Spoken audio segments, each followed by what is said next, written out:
الحمدللہ رب العالمین والصلاة والسلام علی سید الانبیاء والمرسلین اما بعد۔ پیارے طلبہ کرام، آج ہمارا درس بخاری کا سبق نمبر 8 ہے اور آج ہماری حدیث نمبر 6 ہے۔ آئیے حدیث کی سند اور متن کو پڑھتے ہیں۔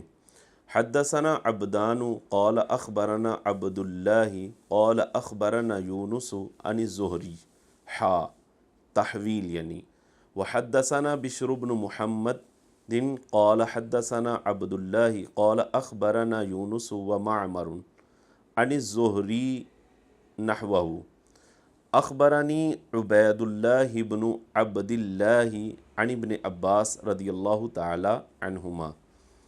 یہاں تک اس حدیث کی سند ہے۔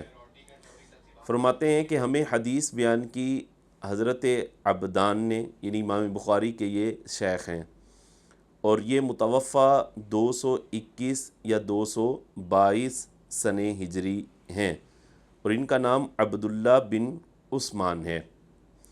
یہ فرماتے ہیں کہ اخبرنا عبداللہ، ہم کو خبر دی عبداللہ بن مبارک نے۔ جب بھی حدیث کی سند کے اندر مطلقاً عبداللہ بولا جاتا ہے تو وہاں پر عبداللہ بن مبارک مراد ہوتے ہیں، جو مشہور محدث ہیں، اور ان کا سنہ وفات 181 سنہ ہجری ہے۔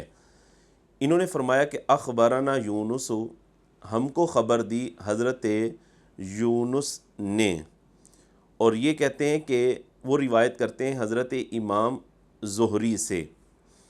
آگے سند کے اندر یہاں پر ذکر کیا گیا ہے، تو جب بھی ذکر کیا جائے تو محدثین کا ذکر کرنے سے مراد یہ ہوتا ہے، یعنی یہ محدثین کا طریقہ ہے کہ وہ سند کا کچھ حصہ بیان کر کے دوبارہ سند تبدیل کرتے ہیں، تو جب اگلی سند کی طرف جا رہے ہوتے ہیں تو وہاں پر لکھتے ہیں، اور یہ تحول سے ماخوذ ہے۔ تحول کا مطلب ہوتا ہے کہ اگلی سند کے اندر یہاں پر پھر جانا۔ یہ صحیح مسلم میں کافی مقامات پر ہے، دیگر کتب احادیث کے اندر بھی کا ذکر آتا ہے۔ تو یہ پڑھنے میں تحویل، تحول، یہ پڑھنے میں آتا ہے۔ تو یہاں پر سے کہہ کر امام بخاری علیہ رحمہ نے آگے دوسری سند ذکر کی۔ فرماتے ہیں حدثنا بشر بن محمد، کہ ہم کو حدیث بیان کی بشر بن محمد نے، یہ متوفہ 224 سنہ ہجری ہیں، اور ان کا تعلق فرقہ مرجیہ سے ہے، اور کچھ محدثین نے ان پر جرح بھی کی ہے، لیکن علامہ ابن حبان نے ان کو ثقہ قرار دیا ہے۔ یہ 224 سنہ ہجری کے اندر وفات ہوئی ان کی۔ قال، انہوں نے کہا کہ حدثنا عبداللہ، ہمیں حدیث بیان کی عبداللہ بن مبارک نے۔ قال اخبرنا یونس، وہ کہتے ہیں کہ ہمیں خبر دی حضرت یونس نے، اور ومعمر، اور حضرت معمر نے۔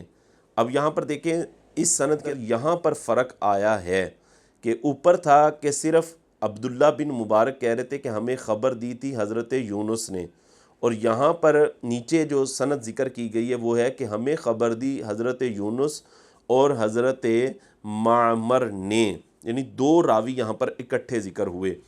اب حضرت یونس اور حضرت معمر آگے روایت کرتے ہیں عن زہری، حضرت امام زہری سے، جو محمد بن مسلم بن شہاب زہری ہیں۔ اچھا، یہاں پر یہ جو حضرت یونس ہیں، یہ مصر کے اندر ان کا انتقال ہوا ہے، اور 159 سنہ ہجری میں ان کا انتقال ہوا۔ آگے حضرت معمر، یہ حضرت معمر رضی اللہ تعالیٰ عنہ یمن کے مشہور محدث ہیں، اور ان کا انتقال 152 سنہ ہجری ہے۔ اچھا، یہ دونوں روایت کرتے ہیں امام زہری سے نحوہ، اسی طرح۔ اچھا، یہ نحوہ اور مثلہ دو طرح کے لفظ استعمال ہوتے ہیں۔ تو مثلہ کا جو لفظ ہوتا ہے یہ اس وقت استعمال کیا جاتا ہے کہ جب دونوں روایتوں کے جو لفظ ہیں وہ ایک ہی جیسے ہوں، تو وہاں پر مثلہ کا لفظ استعمال ہوتا ہے، اور نحوہ جو لفظ استعمال ہوتا ہے اس میں یہ ہوتا ہے کہ کہ دونوں روایتوں کے لفظ ایک جیسے نہیں ہوتے لیکن معنی اور مفہوم ایک جیسا ہوتا ہے، تو یہاں نحوہ کا لفظ استعمال ہوا۔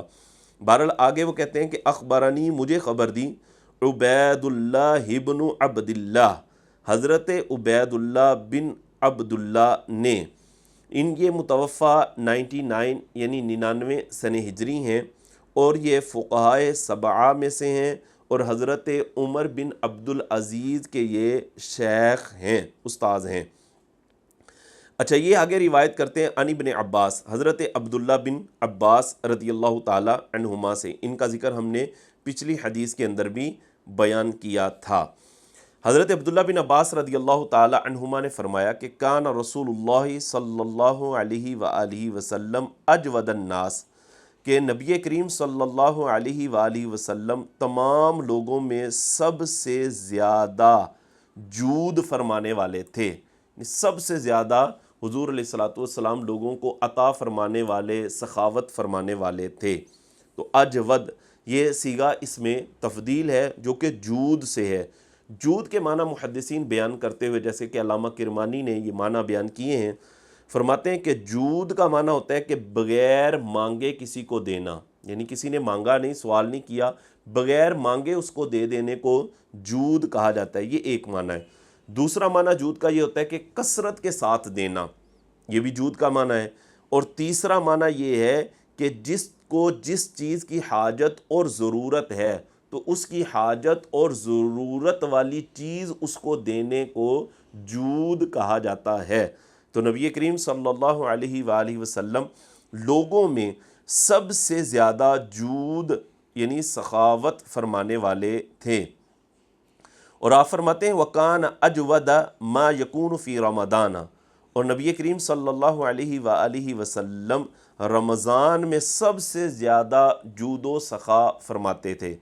اب رمضان المبارک میں سب سے زیادہ سخاوت کرنا، اس کی ایک وجہ یہ کہ اللہ تبارک و تعالیٰ کی بھی فیاضی رمضان میں بہت زیادہ ہے کہ نوافل کا ثواب فرض کے برابر اللہ تبارک و تعالیٰ کر دیتا ہے اور فرض کا ثواب 70 گنا بڑھا دیا جاتا ہے۔ تو رمضان کے اندر اللہ تبارک و تعالیٰ کی فیاضی بھی بڑی ہوتی ہے، جود بڑا ہوتا ہے۔ تو نبی کریم صلی اللہ علیہ وآلہ وسلم رمضان المبارک کے اندر بہت زیادہ جود یعنی سخاوت فرمایا کرتے تھے۔ اور اس کی ایک وجہ یہ بھی ہے کہ رمضان المبارک کے اندر چونکہ دیگر دنوں کے مقابل یا دیگر مہینوں کے مقابلے میں ثواب بڑھ جاتا ہے، تو حضور علیہ الصلوۃ والسلام رمضان میں بہت زیادہ جود فرماتے تھے۔ حین یلقاہ جبرائیل، کہ جب جناب جبریل امین حضور علیہ الصلوۃ والسلام سے ملاقات فرماتے، وکان یلقاہ فی کل لیلۃ من رمضان، اور جناب جبریل امین علیہ الصلوۃ والسلام رمضان کی ہر رات میں حضور سے ملاقات فرمایا کرتے تھے۔ رات میں ملاقات فرمانے کا ایک مطلب اور مقصد یہ بھی ہے کیونکہ دن میں نبی کریم علیہ الصلوۃ والسلام کی مصروفیت دعوت و تبلیغ کے حوالے سے بہت زیادہ ہوتی تھی، تو رات میں نبی کریم علیہ الصلوۃ والسلام کی بارگاہ میں جناب جبریل امین علیہ السلام تشریف لاتے اور ملاقات ہوتی، اور پھر جب ملاقات ہوتی تو فیدارسہ القرآن، تو جناب جبریل امین حضور علیہ الصلوۃ والسلام سے قرآن کا دور فرمایا کرتے تھے۔ دور دارسا یدارسو کا معنی ہوتا ہے دور کرنا، دور کرنے کا مطلب یہ ہوتا ہے کہ ایک پڑھے اور دوسرا سنے، پھر دوسرا پڑھے اور یہ سنے، تو اس طرح پڑھنے پڑھانے سننے کو دور کہا جاتا ہے۔ تو جناب جبریل امین ہر سال جتنا قرآن نازل ہو چکا ہوتا تھا، جب قرآن نازل ہو رہا ہوتا تو اس دوران بھی، پھر جب نازل ہو چکا تھا پھر بھی نبی کریم علیہ الصلوۃ والسلام سے ہر رمضان میں ہر رات کو دور کیا کرتے تھے۔ فلا رسول اللہ صلی اللہ علیہ وسلم اجود بالخیر، اور حضور نبی کریم علیہ الصلوۃ والسلام بھلائی کے کاموں میں بہت زیادہ جود فرماتے تھے، اور آپ کا یہ جود فرمانا، سخاوت فرمانا من الریح المرسلہ، تیز چلنے والی ہوا سے بھی زیادہ ہوتا تھا۔ یعنی حضور علیہ الصلوۃ والسلام کی اتنی سخاوت تھی کہ جتنی تیز ہوا جو ہوتی ہے نا، اس سے بھی زیادہ حضور علیہ الصلوۃ والسلام سخاوت اور جود فرمایا کرتے تھے۔ دیکھیں تیز ہوا جب چلتی ہے تو اگر کوئی اپنے دروازے بند بھی کر لینا پھر بھی ہوا کا جھونکا اس کے پاس پہنچ جاتا ہے۔ یعنی حضور علیہ الصلوۃ والسلام کی سخاوت ایسی سخاوت تھی کہ وہ ہر کسی کو جو ہے وہ پہنچا کرتی تھی۔ تو نبی کریم علیہ الصلوۃ والسلام کی یہ سخاوت کے حوالے سے اس چیز کے اندر بیان فرمایا گیا۔ اسی لیے امام احمد رضا فرمایا کرتے تھے کہ واہ کیا جود و کرم ہے شہ بطحا تیرا، نہیں سنتا ہی نہیں مانگنے والا تیرا، اور میرے کریم سے گر قطرہ کسی نے مانگا دریا بہا دیے ہیں اور در بے بہا دیے ہیں۔ تو یہ ہماری حدیث نمبر آج 6 تھی جس کا ذکر ہم نے آپ کے سامنے بیان کیا۔ انشاءاللہ حدیث نمبر 7 کے ساتھ دوبارہ آپ کے سامنے حاضر ہوں گے۔